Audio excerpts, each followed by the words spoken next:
আমার নবী আপনার নবী যুবকদের জন্য রহমত।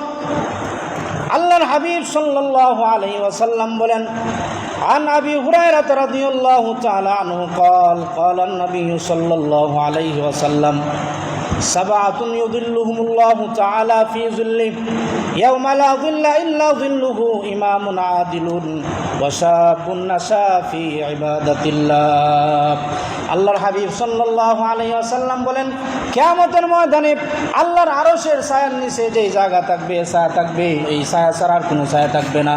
ওই দিন যারা আল্লাহর আরশের নিচে ছায়া পাবে তারা হলো ইমামুন আদিলুন, ন্যায় পরায়ক শাসক, ওয়া শাবুন নাশা ফি ইবাদাতিল্লাহ। আর যেই যুবকেরা দুনিয়াতে আল্লাহর ইবাদত করে তারা কিয়ামতের দিন আল্লাহর আরশের ছায়ার নিচে জায়গা পাবে। যুবকদের আওয়াজ এমন নাকি?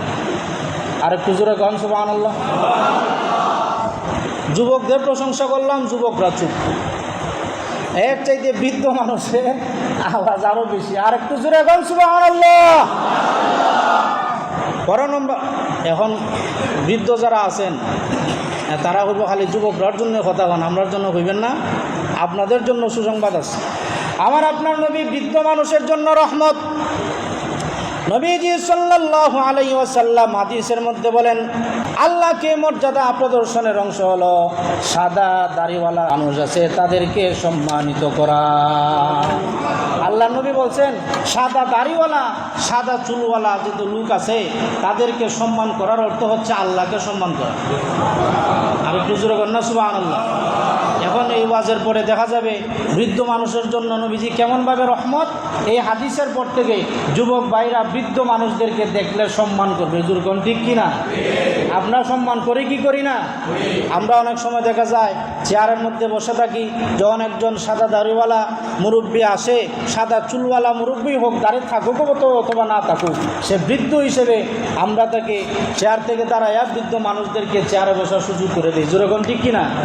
আমি আপনাদেরকে যুবক ভাইদেরকে সকলকে অনুরোধ করে বলবো, আমি যদি দেখি, আমি আমার নিজের কথা বলি, এটা অহংকার বশত না, এটা প্রেরণা ইন্সপায়ার করার জন্য বলতেছি। আমি যদি কোনো গাড়িতে থাকি আর আমার পাশে কোনো বৃদ্ধ লোক সিট না পায়, তখন আমি সিট থেকে দাঁড়াইয়া ওই বৃদ্ধ লোকটাকে বসতে দেই।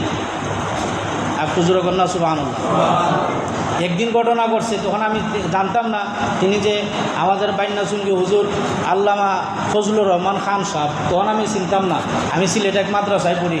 আসার সময় সিলেট থেকে হুজুর উঠলেন। এখন আমি দেখা যায় এটা বাস আছিল বিআরটিসি বাস।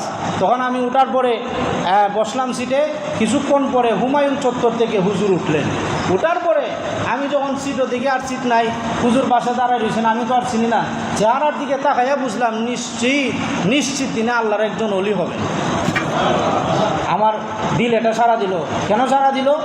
ওয়াজন্ন বিল মুমিনিনা খাইরা, যে মুমিনদের সম্পর্কে ভালো ধারণা রাখা, মুমিনদের সম্পর্কে বাজে ধারণা না রাখা। তো আমার মনে সাড়া দিল তিনি আল্লাহর ওলি হবেন। আর চেহারায় ঝলমল ঝলমল করতেছে।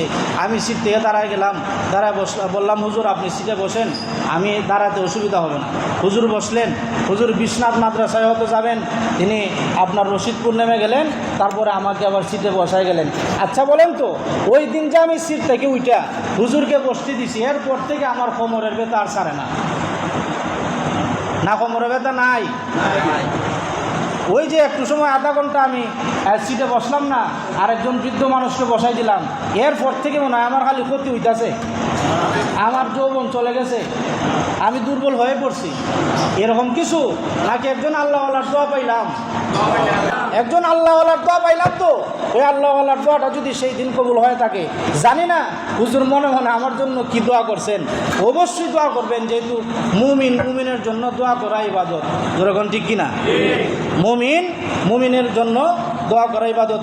আজকে আর লম্বা করা যাবে না, মাত্র 15 নাম্বার আসলাম, 20 নাম্বারও যাইতে আরও 5টা পয়েন্টে আলোচনা করা লাগবে ইনশাআল্লাহ। যদি সময় সুযোগ হয় তাহলে আগামী জুমায় রাসূল কারীম সাল্লাল্লাহু আলাইহি ওয়াসাল্লাম আমাদের জন্য আরও কিভাবে রহমত, সেই সম্পর্কে ইনশাআল্লাহ ধারাবাহিকভাবে আলোচনা হবে।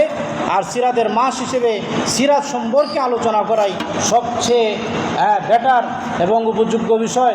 আমাদের অন্তরে নবীর মহব্বত আছে না নাই? মহব্বতের আওয়াজ শুরু হইছে।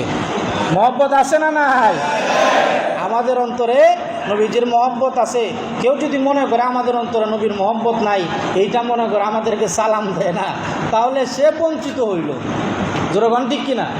কার অন্তরে নবীর মহব্বত আছে, কার অন্তরে নবীজির মহব্বত নাই, কারা নবীজির দুশ্মন আর কারা নবীজির বন্ধু, এটা কিয়ামতের দিন ইনশাআল্লাহ প্রকাশ হয়ে যাবে। আমরা অন্তর থেকে দোয়া করি, যারা আমাদেরকে দুশ্মন মনে করে আল্লাহ যেন তাদেরকে হেদায়েত দান করেন আর তাদেরকেও নবীজির প্রকৃত বন্ধু বানায় দেন। বলুন আমিন।